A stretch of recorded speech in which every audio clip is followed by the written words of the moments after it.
বীর্যের পরিমাণ কতটুকু হলে সঙ্গী পরিপূর্ণ তৃপ্তি পায়?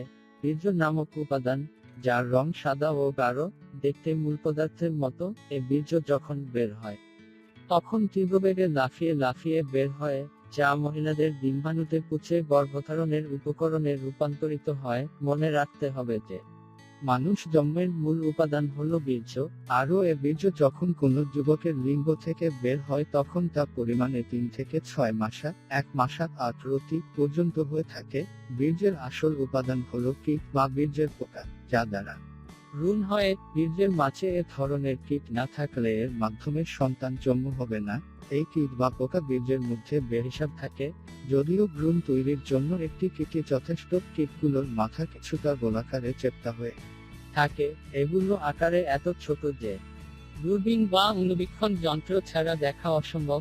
বীর্য মানুষের শরীরের রক্ত থেকে তৈরি হয়ে থাকে, সুতরাং যার শরীরের রক্ত বেশি বৃদ্ধি পাবে তার শরীরে বীর্য তত বেশি বাড়তে থাকে। যৌবনকালে বীর্য অধিক থাকার কারণ হলো যৌবনকালে শরীরের রক্ত থাকে তুলনামূলক বেশি। মানুষের শরীরের বীর্য তৈরির কয়েকটি অঙ্গ রয়েছে, আর প্রতিটি নারী সঙ্গীর সন্তান কামনা করে, তাই পরিপূর্ণ বীর্যের সঙ্গীর আকাঙ্ক্ষা মেটাতে নিজে সুস্থ থাকে, যথা কলিজা, হৃৎপিণ্ড ও মস্তিষ্ক ইত্যাদি।